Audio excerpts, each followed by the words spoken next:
any other questions on the laws of magic before we continue?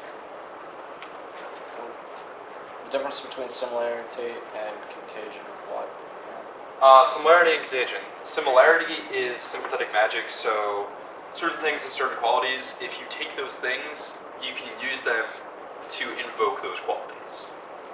Whereas the law of contagion says certain things that have been in contact with something, if you remove them from that contact, they still contain essence of it. So if you want to do a spell on a specific person, you can take something that was in contact with them and use it to kind of aim the spell, because you have the essence of it. A more practical definition would be like, a child is lost, so you get a tracking dog and you give them one of the child's slippers. The slipper contains the quote-unquote essence, in this case the smell of the child, so the dog is able to track down the child. Okay, last question is on the laws of magic before we move on. Cool. Alright, we're going to move on to ceremonial magic. Ceremonial magic is a very deep and confusing subject. It is the subject upon which many grimoires have been written. If you guys have heard of the Greater Key of Solomon and the Lesser Key of Solomon, that's kind of what the magic we're looking at is going to be based on. They're really big textbooks that were incorrectly associated with Solomon, the biblical king. And they basically contain a how-to to summoning demons. Wasn't King Solomon one of my matches? Because King Solomon, at least not necessarily in the text of the Bible, but in several traditions, King Solomon gained power over various spirits. And that's why It's called knowledge. it appears in the 1001 Nights quite a few times. King Solomon sends some demons over the land or something. It's combining the law of knowledge. He becomes the wisest man on earth, therefore. Right. Alright. So, we're going to start by, in this book, there is an account of a ritual.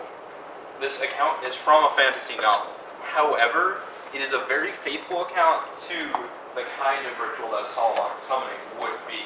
What fantasy novel? I don't actually remember the exact one, because I don't think it's cited. Oh, no, here it is. It's Black Easter or Faust Aleph Null. Faust Aleph. Aleph Null? How Null is the name of the how is that spelled? The Black Easter or Faust? Is Aleph Null? Black Easter, comma, or Faust, like from Goethe. Yes. Aleph is A-L-E-P-H Okay. dash null in UL. It's Okay. actually it's spelled very straightforwardly. That's what I would have expected. There was just Yeah, you never know. Alright.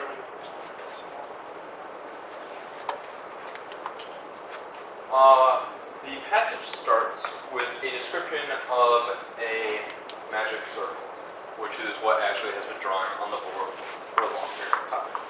These circles are 9 feet in diameter, and they are more complicated than that because you can't do it, but that's roughly how it is, and they are meant to be done completely perfect. You cannot mess up, or bad things happen, at least within the tradition.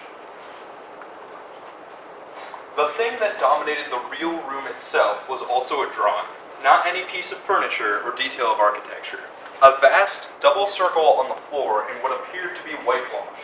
Between the concentric circles were written innumerable words, or what might have been words, in characters which might have been Hebrew, Greek, Etruscan, or even Elvish for all Baines could tell.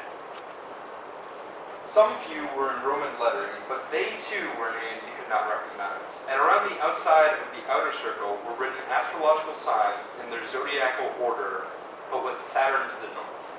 Alright, what laws of magic do we see in that little passage, which is the description of a magic circle? Law of names. Law of names. Yeah. Typically, some names you'll see are names of angels. You see often the divine name. The Tetragrammaton. Tetragrammaton is also used. Is Sometimes the it's actually Tetragrammaton written. and the divine name separate?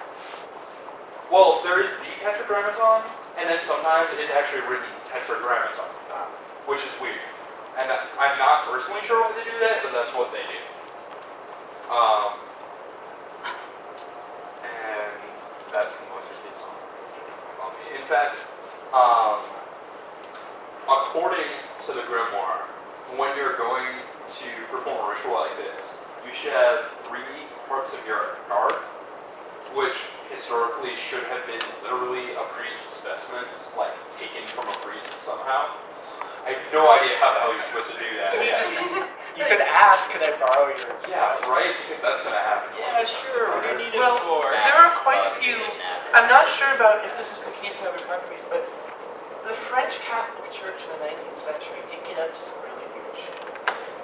There is a French priests grimoire. in the 19th century. Grimoires, the word grimoire is defined as a magic textbook in layman's terms. I know, personally. There is multiple books, 2 of them at least, Honorius that have III, written yes, grimoires.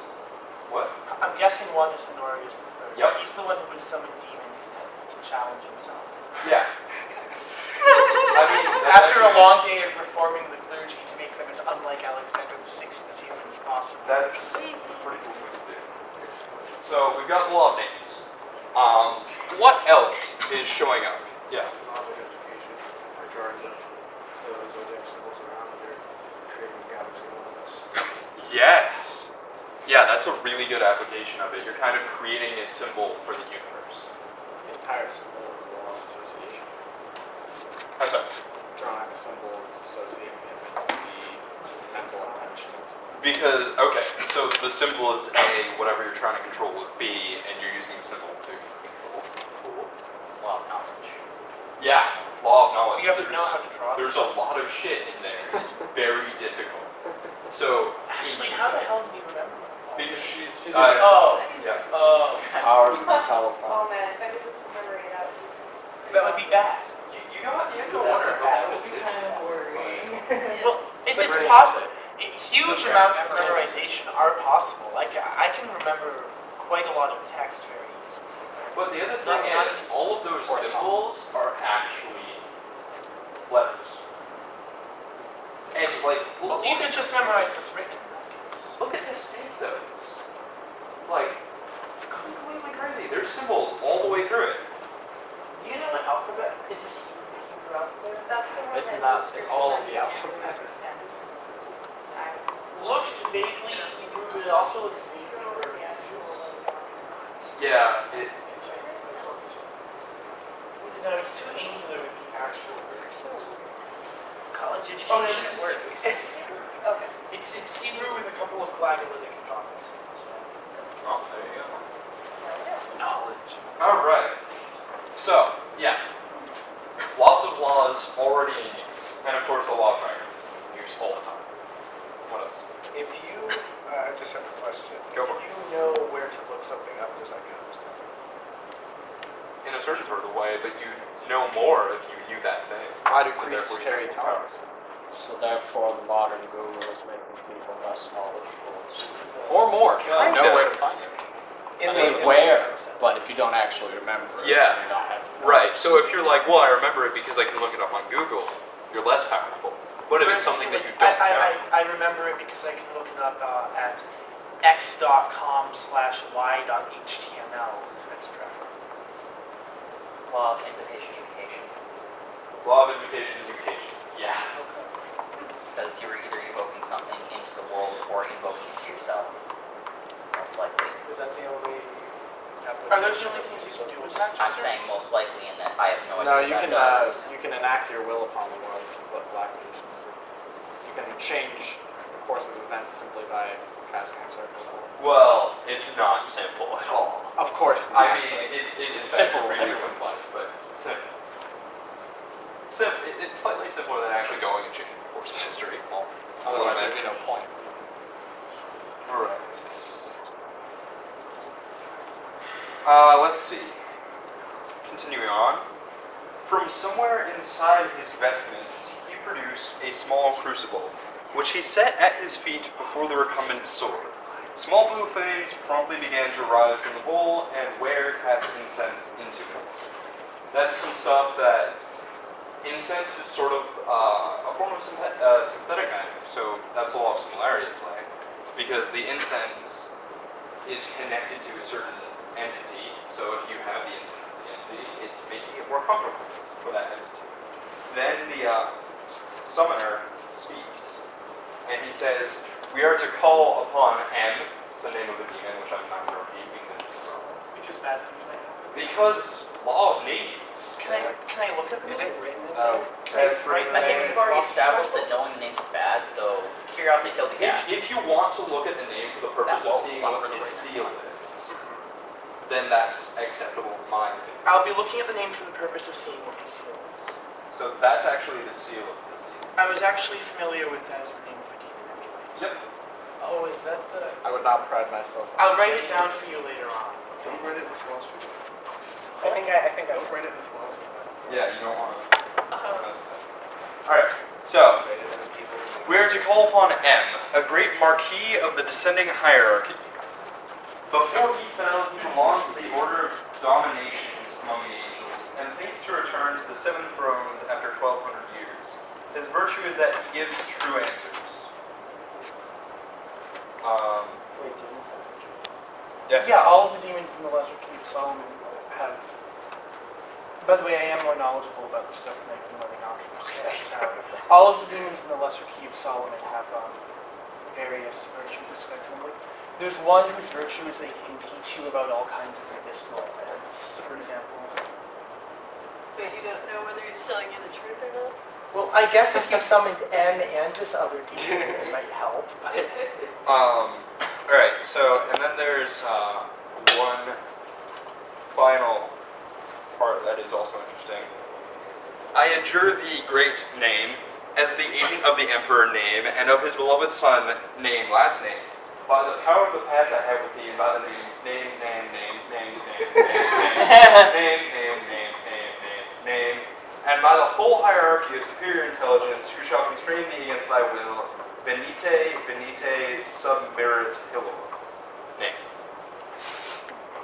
Yeah. Is Kyle my true name or not? I don't know.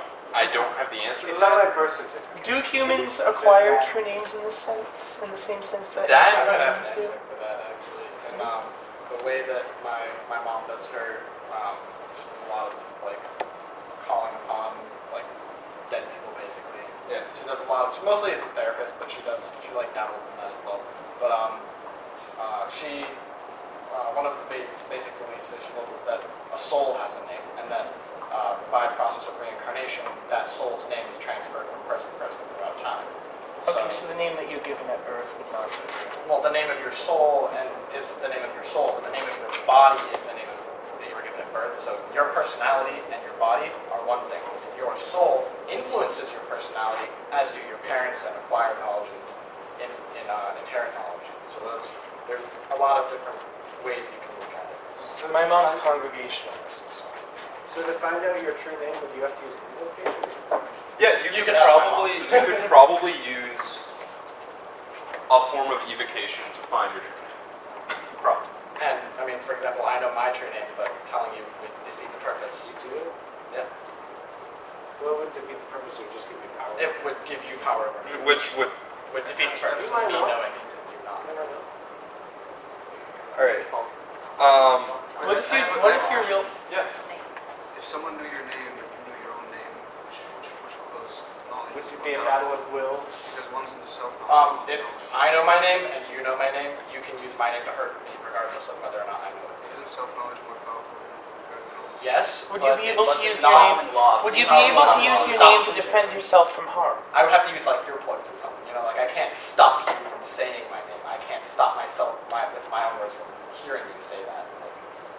You could shout loud enough to drown it out. I could also cut my ears off. But Wait, if someone just says your name, you get hurt. No, not it's, hurt, but it it's is actually different used power. more.